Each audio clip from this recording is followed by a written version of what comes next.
let's take a look at the way that I would plan this particular case study, and using the process and not using the highlighters, and trying to figure out a way to put the information in simple boxes so that when you get to a required, you can pull up the box that relates to that and move on. So I'm going to keep it extremely simple and possibly much simpler than some of the planning and the thinking that you'd have. So this would be, my absolute most basic form of planning, right? It does always take me a little bit longer because I have to talk you through it as opposed to just doing it. So keep in mind, it shouldn't take you as long as it takes me. You don't have to talk through this to someone else. Your firm has just been appointed auditors for Event Reality. The first thing we know, just been appointed. This is a pre-engagement, and it's a risk at financial statement level. Those are my two boxes, right? When we've just been appointed auditors, it's a new client, pre-engagement activities, it's a new client we're worried about, potential risks of prior year balances, etc., etc. For Event Reality, Pty Ltd. Depending on what you're doing, students have a tendency to highlight the name of the company. I'm not entirely sure why. Probably the only thing I'd be interested in here is the form or the type of company, if it impacts me at all, which it may in pre-engagement. Do I audit that particular company or not? And it may be a financial statement level risk thing. Now, you might look at that and say, well, okay, fine, but I'm not entirely sure about that. That's fine. Let's say I read that in an exam and I go, oh, well, the form of company is kind of important, but I'm not entirely sure why. I think it's important, but I'm not entirely sure why. Use question marks, okay? And I like to put them in a box so I can see them. What that does to your brain is that it says exactly that. I think that's what it's for, but I'm not entirely sure. Let's leave that for later. We'll come back and think about it later, but be aware that one needs a little bit more thinking. Maybe you have nothing.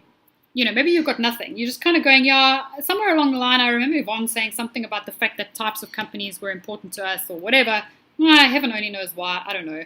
But let me just put a question mark down. It means that when you read the case study, if you need more marks and if you need more stuff, you can always go to your question marks and go, okay, let me think about that a little bit more. For the year ending December 2017, again, if you're underlining or you're highlighting dates, then put what it is. BOY, beginning of year, year end, YE. You're gathering information in order to commence planning for the audit. It's currently the beginning of January. You've obtained the following information thus far. Generally, if there is any kind of dates, I like to just at least put time in there, because that's the only thing that it's really valuable for is your timeline. I don't really know whether that's a good thing or a bad thing because I don't know the deadlines yet, but that's just a time issue. And you've obtained the following information. Event Reality was started 10 years ago, 5 partners who've since become non-executives. So in terms of the phases, there's a possibility that information, the ownership structure and the management structure may affect me for pre-engagement. Do I actually want to do business with these people or whatever? And maybe I'm not entirely sure whether I would take that into consideration for pre-engagement, but and then that's a risk at financial statement level stuff. At the very least, I'd use it in financial statement level. Is it owner managed, the ownership structure? They've given small shareholdings to the management or the managing and financial directors in order to incentivize, and alarm bells immediately go up when auditors hear the word incentive. However, the bulk of their incentive is in the form of performance bonuses, and we all jump on that like a hungry cat, and we go, that's definitely a risk at financial statement level, and most students will immediately pick up the possibility of fraud, right? So now you know exactly what that's about. Minutes from the meeting, the audit partner from the previous audit firm was retiring, which prompted them to look for new auditors. Okay, so that gives us an indication when we're thinking of pre-engagement. The previous people didn't kick them out because they were bad clients. So that would be a pre-engagement thing and a risk at financial statement level issue. During 2017, they decided to include wedding planning into their portfolio in an attempt to increase revenue. Wedding planning. So I'm going to put down there the line item that it is, and we kind of go, the moment we're including or we're doing new stuff that we haven't before, that's a risk. The weddings require more input from the coordinators, very chaotic in terms of income and administration. Auditors, we love the word chaotic. It definitely makes us nervous. And so we, again, put a risk, and we're still dealing with revenue. The bookkeepers have battled to reconcile income with bank deposits. Ooh, yes, we know, we don't like the word battle. So again, that's a risk of revenue. Keep in mind though, and be careful, because as you're looking for line items, you also come across the word bank deposits, which means that that's a risk for your bank account as well. So if you're reading and it specifically mentions line items or transactions, then you want to note that down separately, because for every debit there's a credit. But are working on putting a more efficient process together for income recording. They're working on, so that is something that would increase the risk of revenue, or not increase, it would impact the risk of revenue. And you might kind of say, well, that's an internal control issue. That's about controls. Or you might not, whatever. After researching the latest technology available, the directors decided to purchase new signed equipment.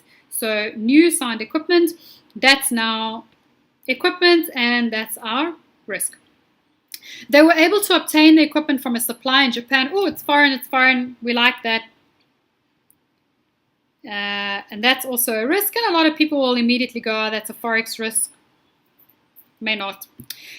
With the agreement to pay in 6-month installments with interest. So now we've got the form of payment, and we've got the form of payment, and we've got another account balance. So it says interest, and it also talks about payments. You might kind of go, oh, I'm not entirely sure what to do with the payments yet, so you might put some question marks next to that.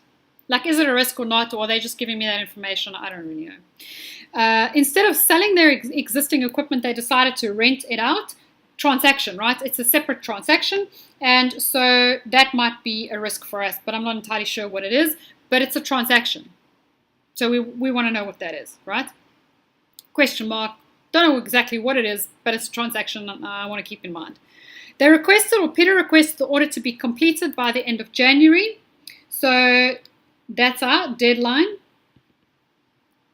And again, I might put a little time there, because as I said, whenever I deal with dates, I try and put time so I can see the timeline of the audit. There's a deadline, and that's something that's going to affect us in pre-engagement and always financial statement level risk. Special meeting for the shareholders to discuss the future direction of the company. Managing director wants to expand the concept planning division of the business. Required additional funding. Oh, as auditors, we definitely like that. Additional funding, always risk at financial statement level. And again, generally, we're aware of the fact that that might indicate the possibility of fraud, either come as a result of additional investment from the shareholders or external finance, and they're going to need audited financials. So that information impacts us there as well. Okay, super simple, and all I've done is categorize it in the boxes. Okay, so this information, as I read it, is definitely about, if I just take a quick look at my notes, there's pre-engagement stuff and there's risk stuff predominantly.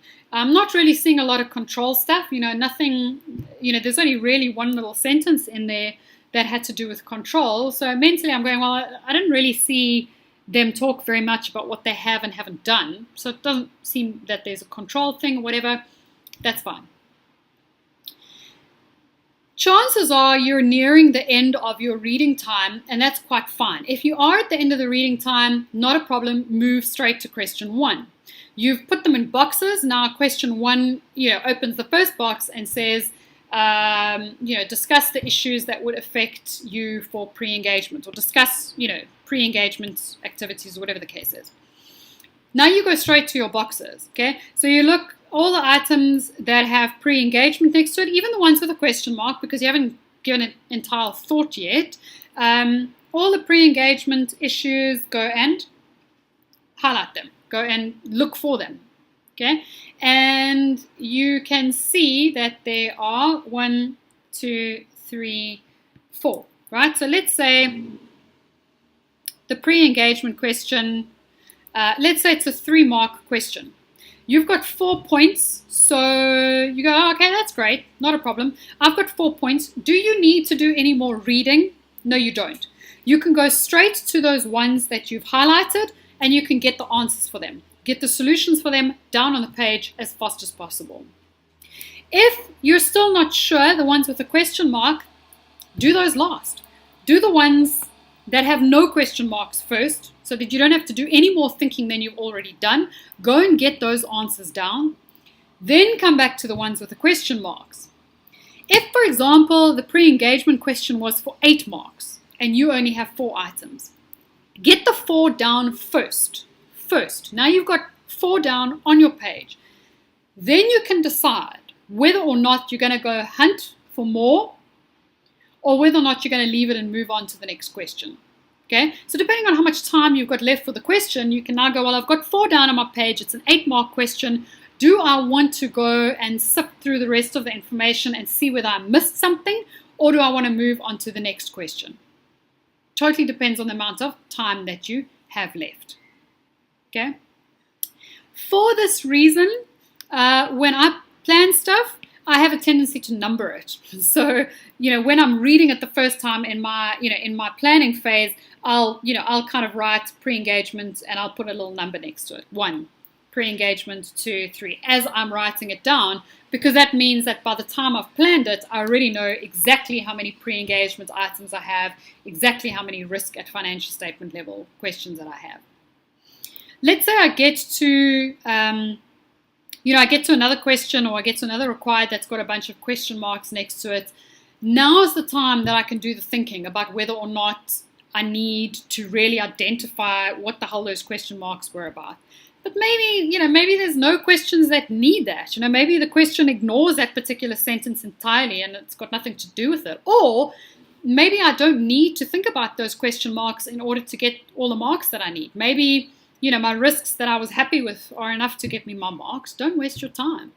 This isn't about being a perfect auditor. This is about getting the marks for the stuff that you have, the knowledge that you have. Great.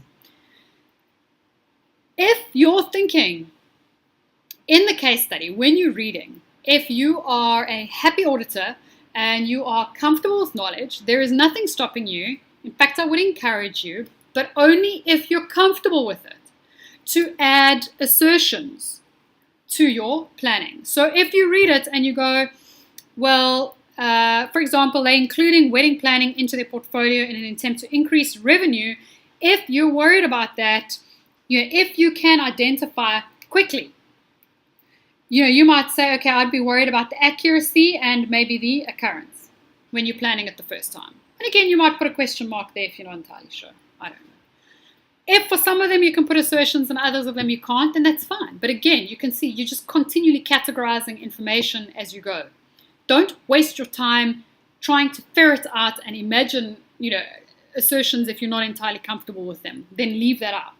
I just want you to use the amount of information that you have in your head, and if that assertions don't come naturally, leave it the hell alone. At the very basics, I expect that you'd be able to identify transactions, bought equipment, rented out, paying interest, bank deposits, increased revenue. I expect that you spot the different line items, the transactions, so that you can see exactly what line items and transactions that you've got and write down how it impacts you. Okay? It may impact, it may be a risk. It may increase or decrease your risk. It doesn't matter. It might be a good thing or a bad thing, but it's going to impact your assessment of risk. Little r, move on. This way, you've categorized, you've got your boxes, and now you can carry on. You'll notice that I don't highlight, but I do put little box brackets around the information. So as far as possible, and again, I don't have as much space as you would on a piece of paper. This particular online format's a little bit tricky. But you'll notice that I put brackets around the important words, and I try and put little arrows so that I can see exactly where it goes. I also do prefer to use, if I can, the margins down the side, so that when I am looking through the case study, during the answering phase, I only have 2 margins to go through. If I'm looking for how many pre-engagement issues I have, it would be better to be able to cast my eye down 2 margins instead of, in and around the case study. It's a bit of a possibility as well. So, I would suggest that you give this a try. I would suggest that you give it a try for a case study that you've already done so that you can just practice a little bit on categorizing information, kind of seeing how you feel about it. So maybe take this question and go do it for this particular question. But do your thinking, categorize the information, put them in little boxes for yourself, go to the boxes when you get the required, and see whether or not those boxes already have the marks that you need.